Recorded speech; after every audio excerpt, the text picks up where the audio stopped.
ಗ್ರಂಥಾಂತರಂಗದಲ್ಲಿ doctor KS. Narayanachar ಇವರು ಬರೆದ ಮಹಾಭಾರತ ರೋಚಕ ಕಥಾಮಾಲಿಕೆ 1 ಶ್ರೀ ಮಹಾಭಾರತ ಪಾತ್ರ ಪ್ರಪಂಚ ಹೊಸ ಸೇರ್ಪಡೆಗಳೊಂದಿಗೆ. ಅಧ್ಯಾಯ 12 ಶ್ರೀಕೃಷ್ಣನ ಪಾತ್ರದ ಪರಿಚಯದ ಮುಂದುವರೆದ 10ನೆಯ ಭಾಗ. ಶ್ರೀಕೃಷ್ಣ ಯುದ್ಧಮಾರಿಯೇ. ತಂತ್ರ ಎಂದೊಡನೆ ಮಂಕು ಬುದ್ಧಿಯವರಿಗೆ ಕುತಂತ್ರ ಎಂದೇ ಅರ್ಥವಾಗುವುದು ಮೌಢ್ಯದಿಂದ. ಕುತಂತ್ರವಲ್ಲದೆ ದುಷ್ಟ ರಾಜಕೀಯೋದ್ದೇಶಗಳನ್ನು ಈಡೇರಿಸಿಕೊಳ್ಳುವುದು ಅಶಕ್ಯವೆಂಬ ಪಾಶ್ಚಾತ್ಯರ ನಡವಳಿಕೆ ಇತಿಹಾಸದಲ್ಲಿ ಇದಕ್ಕೆ ಪೋಷಕವಾದುದು ದುರ್ದೈವ. ಬ್ರಿಟಿಷರು, ಪೋರ್ಚುಗೀಸರು ಭಾರತವನ್ನು, ಬೇರೆ ರಾಷ್ಟ್ರಗಳನ್ನು ಹಿಡಿದು ರಕ್ತ ಹೀರಿದುದು ಹೀಗೆ. ಅದೇ ಐರೋಪ್ಯರು ಇಂದಿನ ಅಮೆರಿಕೆಯನ್ನು ಹಿಡಿದುದು ಹೀಗೆ. ಹಿಟ್ಲರನು ಮಹಾಯುದ್ಧ ಹೂಡಿದುದು, ಯಹೂದ್ಯರನ್ನು ಕೊಂದುದುದು ಇದೆಲ್ಲ ಕುತಂತ್ರವೇ ಸರಿ. ಆದರೆ ರಾಜಕೀಯವೆಲ್ಲ ಹೀಗೆ ಇರಬೇಕೆ, ಆಗಬೇಕೆ? ಅಮೆರಿಕೆಯ ಕೆಂಪು ಭಾರತೀಯರು, ರೆಡ್ ಇಂಡಿಯನ್ಸ್ ಸಂಘಟಿತರಾಗಿ ಐರೋಪ್ಯರ ದುಷ್ಟ ರಾಜಕೀಯವನ್ನು ಭಂಗಗೊಳಿಸಿ ತಮ್ಮ ತಾವೇ ರಕ್ಷಿಸಿಕೊಳ್ಳಬೇಕಾದುದು. ರಾಜಕೀಯ ನೀಲನಕ್ಷೆ ಹಾಕಿ ತಂತ್ರ ಬಳಸಿ ಬಾಳಿ ಬದುಕಿ ಸಾಯದೆ ಈ ನಾಡು ಅವರದೇ ಆಗುಳಿದಿದ್ದರೆ ಅದು ಕುತಂತ್ರವೆನಿಸುತ್ತಿತ್ತೆ ಎಂಬುದು ಮತಿಮಂದರು ಉತ್ತರಿಸಲಿ.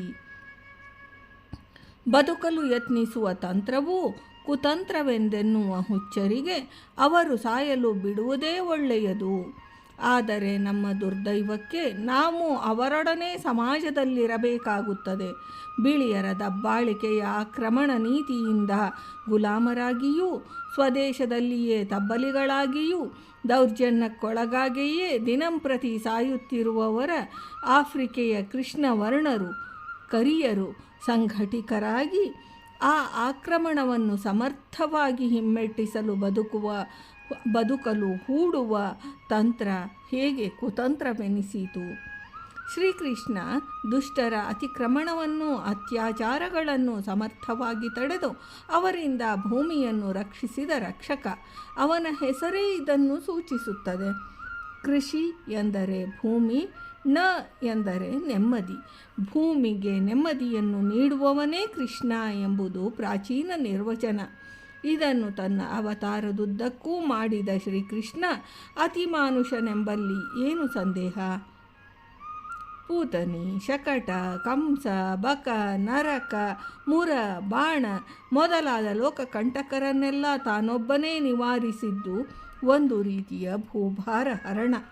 ಕಾಲಯವನನ್ನು ಮುಚುಕುಂದನ ಸೆರೆಯಿಂದ ದೆಸೆಯಿಂದಲೂ, ಜರಾಸಂಧನನ್ನು ಭೀಮಸೇನನಿಂದಲೂ ಪರಿಹರಿಸಿದ್ದು ಮತ್ತೊಂದು ಬಗೆ.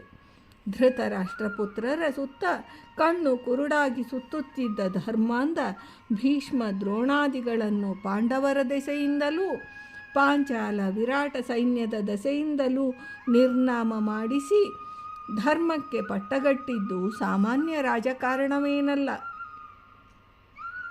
ಅದು ಅನಿವಾರ್ಯವಾದಾಗ ಮಾತ್ರ ಶ್ರೀಕೃಷ್ಣ ಯುದ್ಧದ ಸೂತ್ರಧಾರನಾಗಿದ್ದು.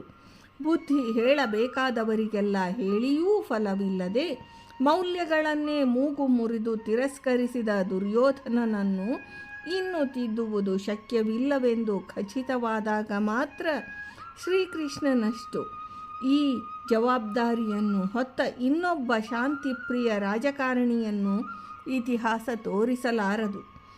ಕರ್ಣನನ್ನು ಕಂಡು ಕುಂತಿಪುತ್ರನೆಂದು ಅವನು ತಿಳಿಸಿ ಅವನಿಗೇ ಪಟ್ಟಗಟ್ಟುವುದಾಗಿ ವಾಗ್ದಾನ ಮಾಡಿದ ಚಾತುರ್ಯ ಅಸಾಮಾನ್ಯ. ಅದು ಕುತಂತ್ರವಲ್ಲ. ಕರ್ಣ ಅದನ್ನೊಪ್ಪದಿದ್ದುದು ಕೌರವರ ದೌರ್ಭಾಗ್ಯವಾಯಿತು. ಕರ್ಣನ ಕರ್ಮ ಅದು. ಕರ್ಣ ಒಪ್ಪಿದ್ದರೆ ದುರ್ಯೋಧನ ಖಂಡಿತ ಹತಾಶನಾಗುತ್ತಿದ್ದ. ಉಳಿದವರನ್ನು ತಿದ್ದಿ ಬರುತ್ತಿತ್ತು. ಯುದ್ಧ ವೃತ್ತ ಮುಖ್ಯವಾದ ಮಹಾಭಾರತದಲ್ಲಿ ಶ್ರೀಕೃಷ್ಣ ರಾಯಭಾರಕ್ಕಿರುವ ಪ್ರಾಶಸ್ತ್ಯ ಬೇರಾವುದಕ್ಕೂ ವ್ಯವಹಾರದಲ್ಲಿ ಇರಲಾರದು. ಇದು ಇನ್ನೂ ನಮಗೆ ತಿಳಿಯದಿದು ನಮ್ಮ ರಾಜಕೀಯ ಪ್ರಜ್ಞಾಶೂನ್ಯತೆಗೆ ಕನ್ನಡಿ. ಶ್ರೀಕೃಷ್ಣನ ನಿಸ್ವಾರ್ಥತೆ. ಶ್ರೀಕೃಷ್ಣ ಬಯಸಿದ್ದರೆ ಎಂದೋ ವಿಶ್ವಚಕ್ರವರ್ತಿಯಾಗಬಹುದಾಗಿತ್ತು. ಅದಕ್ಕೆ ಬೇಕಾದ ಎಲ್ಲ ಬಲವೂ ಬುದ್ಧಿಯೂ ದೃಷ್ಟಿಶುದ್ಧಿಯೂ ಲೋಕಾನುಗ್ರಹ, ಭಾವಪೂರ್ಣತೆ, ಜನಪ್ರಿಯತೆ, ಧರ್ಮಶಕ್ತಿ, ತಪಸ್ವಿಗಳ ಆಶೀರ್ವಾದ, ಯೋಗಶಕ್ತಿ, ಇಂದ್ರಿಯ ನಿಗ್ರಹ, ಸೇವಾಪರತೆ ಇತ್ಯಾದಿ ಅನಂತ ದಿವ್ಯ ಗುಣಗಳು ಅವನಲ್ಲಿದ್ದವು. ಅವನಲ್ಲಿದ್ದುದೆಲ್ಲ ಗುಣವೇ ಇದ್ದಿತು. ಇಂಥವನು ಅವತರಿಸಿಯೂ ಲೋಕ ಅಂದು ತಿದ್ದಿಕೊಳ್ಳಲಿಲ್ಲವೆಂದರೆ ಎಂಥ ಅಚ್ಚರಿ! ಈ ಗುಣಪಾತ್ರನನ್ನು ಕಳೆದುಕೊಂಡಾಗ ಭೂಮಿ ಅತ್ತಳೆಂದು ಶ್ರೀ ಭಾಗವತಕಾರರು ಮನಂಗುಬುವಂತೆ ವರ್ಣಿಸಿರುವುದು ಇಂದೂ ನಮ್ಮನ್ನು ಕರಗಿಸುತ್ತದೆ. ಶ್ರೀಕೃಷ್ಣನ ಜೀವನವೆಲ್ಲ ಪರಸೇವೆಗೆ ಮುಡಿಪಾಗಿತ್ತು. ಹುಟ್ಟುತ್ತಲೇ ಗಡೀಪಾರಾದ ಈ ಧೀರ ಮೊದಲು ಗೋಕುಲದ ಗೋವಳರ ದೈನ್ಯವನ್ನು ಕಳೆಯುವ ದೀಕ್ಷೆ ಕಂಡುಕೊಂಡ. ಮುಂದೆ ಯಾವ ವೃತ್ತಿಯೂ ನಿಕೃಷ್ಟವಲ್ಲ ಎಂದು ಗೋಪಾಲನಾಗಿ ಮಾಡಿ ತೋರಿದ. ಗೋವಳರ ಧನವನ್ನೂ ಮನವನ್ನೂ ಮಾನವನ್ನೂ ರಕ್ಷಿಸಿ ಯಮುನೆಯನ್ನು ಶುದ್ಧಿಗೊಳಿಸಿ ಅನಾಥರಿಗೆ ಕಂಸನ ಭೀತಿಯನ್ನು ತಪ್ಪಿಸಿದ. ಈ ವ್ಯಾಪಾರಗಳಲ್ಲೂ ತಾನು ಯೋಗಿ ಎಂದೂ ವೇದಾಂತಿ ಎಂದೂ ತೋರಿದ. ತನ್ನವರಿಗೆ ಜರಾಸಂಧನ ಭೀತಿ ತಪ್ಪಿಸಿ ದೂರದ ದ್ವಾರಕೆಯಲ್ಲಿ ಸುರಕ್ಷಿತ ಕೋಟೆಯನ್ನು ಕಟ್ಟಿಕೊಟ್ಟ. ಮಧುರೆಯಿಂದ 17 ಸಲ ತನಗೆ ಗಡೀಪಾರು ಮಾಡಿಕೊಂಡದ್ದು ಹೇಡಿತನದಿಂದಲ್ಲ. ತನ್ನಿಮಿತ್ತ ನಿರಪರಾಧಿಗಳಾದ ಯಾದವರಿಗೆ ಕೇಡು ಬಾರದಿರಲಿ ಎಂದು ಮಾತ್ರ. ಕೇಡಿಗನಾದ ಜರಾಸಂಧನ ನಿವಾರಣೆಗೆ ಕಾಲ ಕಾದು ಸಾಧಿಸಿದ. ಇತ್ತ ಯಾದವ ರಾಜ್ಯವನ್ನೂ ಬಯಸಲಿಲ್ಲ.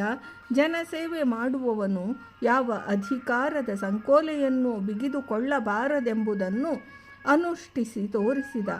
ಎಂದೂ ಚಿತ್ತ ಚಂಚಲನಾಗದೆ, ಧ್ಯೇಯ ಮರೆಯದೆ, ಯಾವ ಆಶೆ ಆಮಿಷಗಳಿಗೂ ತನ್ನನ್ನು ಮಾರಿಕೊಳ್ಳದೆ, ಹೇಳಬೇಕಾದುದನ್ನು ಮಾಡಬೇಕಾದುದನ್ನು ನಿರ್ದಾಕ್ಷಿಣ್ಯವಾಗಿ ಹೇಳಿ ಮಾಡಿ ತನ್ನ ಪರಾರ್ಥ ರೂಪ ಧ್ಯೇಯವನ್ನು ಸಾಧಿಸಿ ಭೂಮಿಗೆ ಶಾಂತಿ ತಂದ ಶ್ರೀಕೃಷ್ಣನನ್ನು ಯುದ್ಧ ಮಾರಿ ಎನ್ನುವವರು ನಿಜವಾಗಿಯೂ ಮತಿಗೇಡಿಗಳು.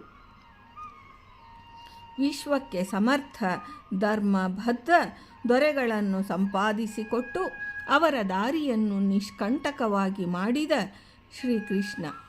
ಶ್ರೀಕೃಷ್ಣ ತನಗೆಂದೂ ಯಾವ ಸ್ವಾರ್ಥ ಸಾಧಿಸಿದನೆಂಬುದಕ್ಕೆ ಆಕ್ಷೇಪಕರು ಒಂದೇ ಒಂದು ನಿದರ್ಶನ ತೋರಿಸಿಯಾರೆ.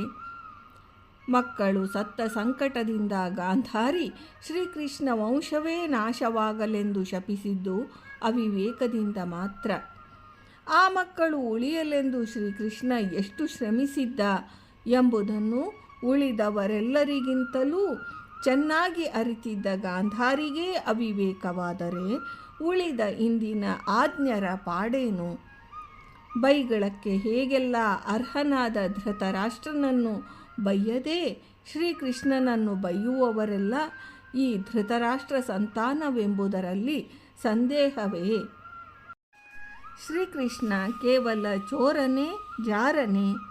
ಶ್ರೀಕೃಷ್ಣನ ಬಾಲಲೀಲೆಗಳನ್ನು ಪ್ರೌಢಲೀಲೆಗಳನ್ನು ಬಣ್ಣಿಸಿ ಮಹಾಭಾರತಾದಿಗಳನ್ನು ಬರೆದವರು ಮಹರ್ಷಿಗಳೆಂಬುದು ನೆನಪಿರಲಿ. ಶ್ರೀಕೃಷ್ಣನನ್ನು ಪ್ರಧಾನವಾಗಿ ಮನುಜೋತ್ತಮ ಎಂದು ವರ್ಣಿಸಿದ ಇವರು ಅವನು ಪುರುಷೋತ್ತಮನೆಂಬುದನ್ನೂ ಮರೆಯಲಿಲ್ಲ. ಎರಡನ್ನೂ ನೆನಪಿಟ್ಟು ಬರೆದ ಅವರ ದಿವ್ಯವಾಣಿ ಅಲ್ಲಲ್ಲಿ ಒಗಟೆಗಳೂ ಒಳ ಅರ್ಥವಿರುವ ಸಂದರ್ಭಗಳೂ ಬರುತ್ತವೆ. ಶ್ರೀಕೃಷ್ಣ ಕೇವಲ ಮನುಷ್ಯನಲ್ಲ ಎಂಬುದು ಋಷಿಗಳಿಗೆ ಕಂಡ ಸತ್ಯ ಎಂದು ತಿಳಿದು ಬರುವ ಕಡೆಗಳು ಇಂಥವೇ. ಶ್ರೀಕೃಷ್ಣ ಬೆಣ್ಣೆ ಕದ್ದ ಸಂದರ್ಭಗಳು ಇಂಥವು. ಶ್ರೀಕೃಷ್ಣ ಬೆಣ್ಣೆ ಕದ್ದದ್ದು ನಿಜ, ಆದರೆ ಅದು ಮಾನವರ ಮನಸ್ಸೆಂಬ ನವನೀತ ಆಗ ತಾನೇ ಕಡೆದು ತೆಗೆದಿಟ್ಟದ್ದು ಎಂಬುದು ಇದರರ್ಥ. ನಮ್ಮ ಶರೀರವೇ ಮಣ್ಣಿನ ಮಡಕೆ, ಇದರೊಳಗಿನ ಮನಸ್ಸು ಅವನಿಗೆ ಅರ್ಪಿತವಾಗತಕ್ಕದ್ದೆಂದು ತಿಳಿಯದೆ ಅದು ತಮ್ಮದೇ ಎಂದು ಭಾವಿಸಿದವರೇ ಕಳ್ಳರು. ಆತ್ಮಾಪಹಾರವೆಂಬ ಚೌರ್ಯ ಇದು. ಈ ಕಳ್ಳರನ್ನು ವಂಚಿಸಿಯೂ ಅವರಿಗೊಳಿತು ಮಾಡಲು ತನ್ನದಾದ ಅವರ ಮನಸ್ಸನ್ನು ಕದ್ದದ್ದು. ಇದು ಮಹಾಭಾರತದುದ್ದಕ್ಕೂ ಶ್ರೀಕೃಷ್ಣ ಚರಿತ್ರೆಯಲ್ಲಿ ಬರುವ ಕಳ್ಳತನ. ಗೋಪಿಯರು ಶ್ರೀಕೃಷ್ಣ ತಮ್ಮ ಮನೆಗಳಲ್ಲಿ ಕದಿಯಲೆಂದೇ ಬೆಣ್ಣೆಯನ್ನು ಬೇರೆ ಬೇರೆ ಕಡೆ ಇಟ್ಟು ಅವನ ಚಾತುರ್ಯವನ್ನೂ ದಿಟ್ಟತನವನ್ನೂ ಕಂಡು ಮುಗ್ಧರಾಗಿ ಬೆಣ್ಣೆಯನ್ನು ತಮ್ಮನ್ನೂ ಅವನಿಗರ್ಪಿಸಿಕೊಂಡರು. ಅವರಾರೂ ಕಂಸನಿಗೆ ದೂರು ಕೊಡಲಿಲ್ಲ. ವಿಧರ್ಮಿ ಪರದೇಶಿಗಳು ಈ ಪ್ರಸಂಗಕ್ಕೆ ಹಚ್ಚುವ ಅಪಾರ್ಥಕ್ಕೆ ಅವರ ಸ್ವಾರ್ಥ ರಾಜಕಾರಣ ತಿಳಿಯದೆ ಕಳ್ಳ ಹೇಗೆ ದೇವರೆಂಬುವವರಿಗೆ ತನ್ನನ್ನೇ ಕಾಪಾಡಿಕೊಳ್ಳದವನು ಬೇರೆಯವರನ್ನು ಹೇಗೆ ಕಾಪಾಡಿಯಾನೆಂದು ಕೇಳೋಣವೇ? ದೇವರು ಕಳ್ಳ ಭೌತವಾದಿಗಳ ಹೃದಯವನ್ನೂ ಕದಿಯುವ ಕರುಣಿ ಎಂದರೆ ಕರಳು ಕರಗಲಾರವೇ? ವೇದವರಿತ ವೇದವ್ಯಾಸರು ವೇದವೇ ದೇವರನ್ನು ಜಾರಹ ಕನೀನಾಂ ಕನ್ಯೆಯರ ಜಾರ ಎಂದು ಕೊಂಡಾಡಿರುವ ಮರ್ಮವನ್ನು ಬಲ್ಲವರಷ್ಟೇ. ಋಗ್ವೇದದ 1:66ನೇ ಸ್ಕಂದ 4ನೇ ಶ್ಲೋಕ. ಹಾಗೆ ಪತಿರ್ಜನೀನಾಂ ತಾಯಂದಿರಿಗೆ ಯಜಮಾನ, ಪಿತಾಪಿತೃಭ್ಯ ತಂದೆಯರಿಗೂ ತಂದೆ, ಪಿತಿಷ್ಠುತಃ ತಂದೆಗೂ ತಂದೆ ಎಂಬೀ ಮಾತುಗಳನ್ನು ವೇದದಲ್ಲಿಯೇ ಕಂಡವರಲ್ಲವೇ? ಶ್ರೀಕೃಷ್ಣನ ಬಗ್ಗೆ ಮುಂದಿನ ಭಾಗದಲ್ಲಿ ತಿಳಿದುಕೊಳ್ಳೋಣ.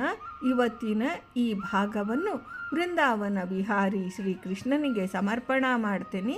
ಶ್ರೀಕೃಷ್ಣಾರ್ಪಣಮಸ್ತು.